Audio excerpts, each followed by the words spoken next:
Fire in the hole, let's cook some meat. Did you press record? Okay, thank you. Hello and welcome once again to my barbecue pit. Did you press record? Yes, you did, okay. What I got for you today is, I'm gonna be saying that a lot because my last video was ruined when I forgot to press record. So every time now I talk, I'm gonna say, did you press record? Did you press record? Did you press record? Because I screwed up so badly last week, I had nightmares about it. Anyway, forget all that. Check this out. I was at Aldi's the other day and I got this. What is this? Well, it's a piece of beef, Morton's of Omaha, ready to cook, garlic rubbed, right? That got me right there. Petite, tender beef fillets. Now what does that suggest to you? Petite, tender beef fillet.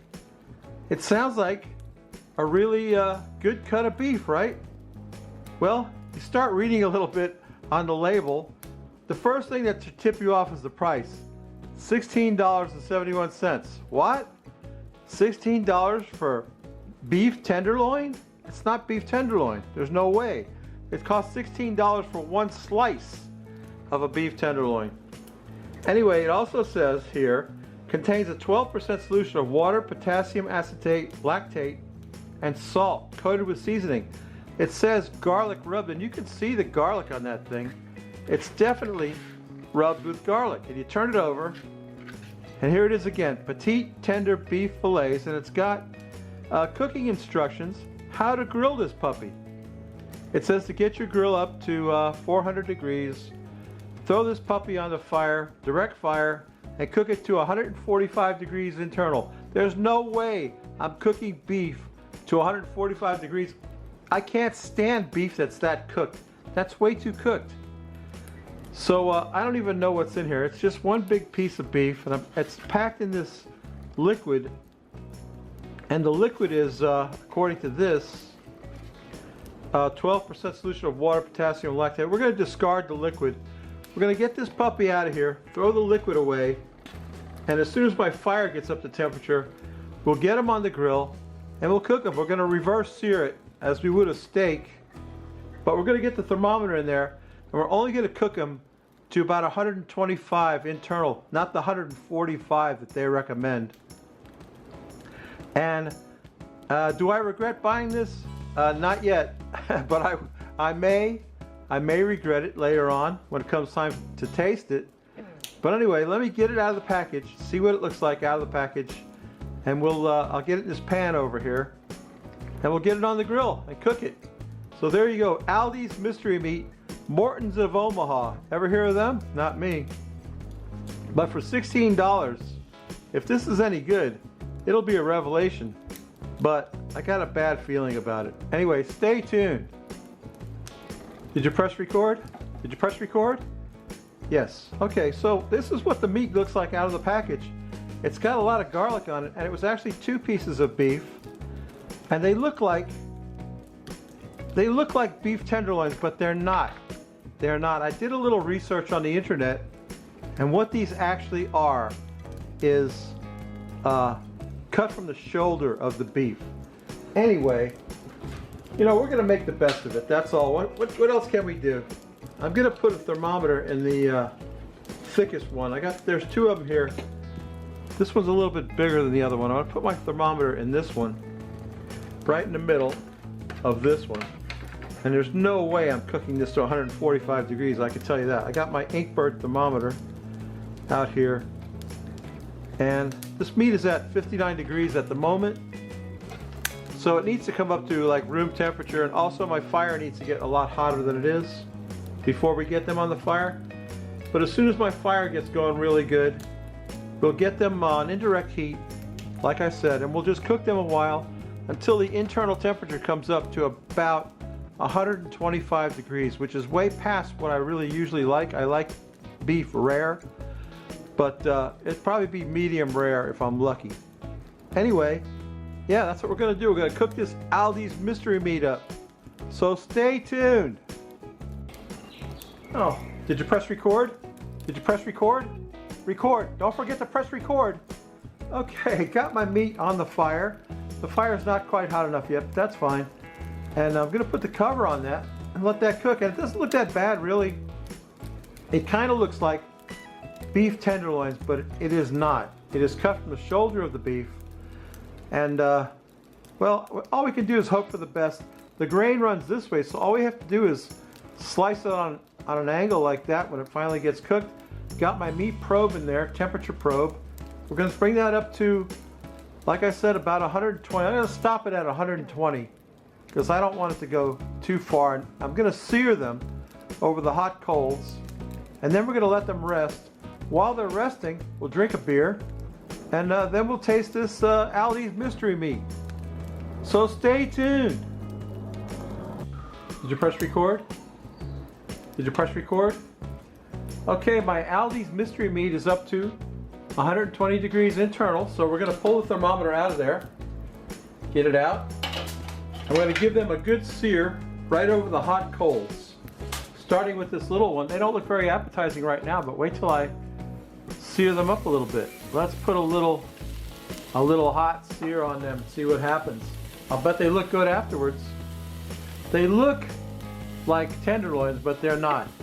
They are cut from the shoulder of the beef. They're already seasoned. I didn't have to put any seasoning on them. They have pepper and garlic on them already. That one's getting a good sear on it. We're going to flip it over in a minute. Let you see what that looks like. Then we'll sear this one up. Then we're going to put them both on a plate and let them rest for a while. And while they're resting, we can drink a beer. Let's see what our sear looks like. Let's let it go a minute more, just a minute. It's only at 120 internal, but the temperature is going to go up as it, oh yeah, that looks good. That doesn't look too bad, does it? That one's looking okay. Got that sear on there. That's not looking too bad. Let that truck pass. Let's get him seared up. That's the little one. We got a big one here too. Uh-oh. That's the rescue. Fire rescue. Maybe they smelled my beef. It smells really good, I gotta tell you. It smells really good. Let me move this one. Not done searing though. I gotta finish searing it. Alright, let's just move for a minute. I want to put the big one on.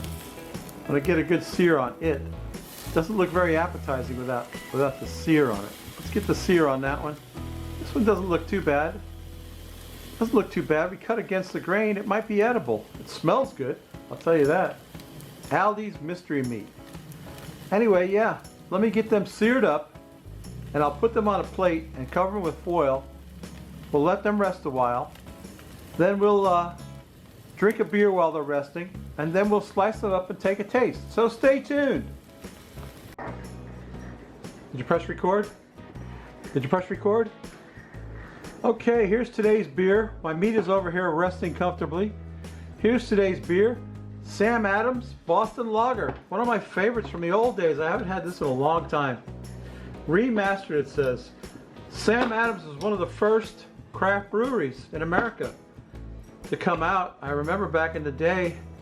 And this is a lager, Boston Lager. It's probably a really good beer. I believe I've had it before, but I haven't had the remastered one. It's 5% alcohol. A good beer, a beautiful beer. Let's see. We get it all? Yeah, we got it all. Got it all in the glass. No need to sniff that. We know how it tastes. Tastes good. Let's quaff the froth off it.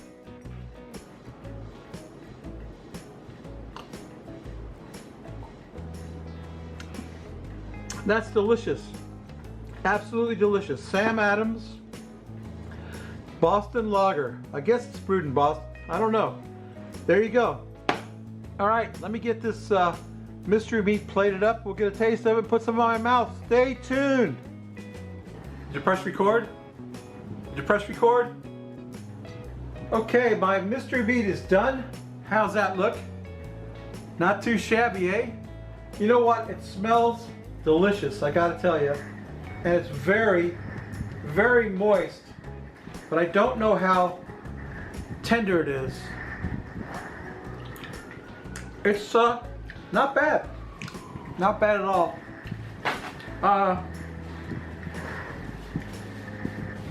I need to eat more of it to make a judgment call. Here's another piece of it. It's not exactly, well, yeah, it is kind of pulling apart easily. It's got a good beefy flavor. It's very salty because of that solution it was brined in. It's reasonably tender. Where's my beer? Yeah. I need a swig of beer.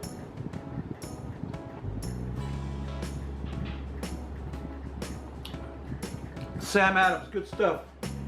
Yeah, so, you know what? I'm gonna pass judgment on it.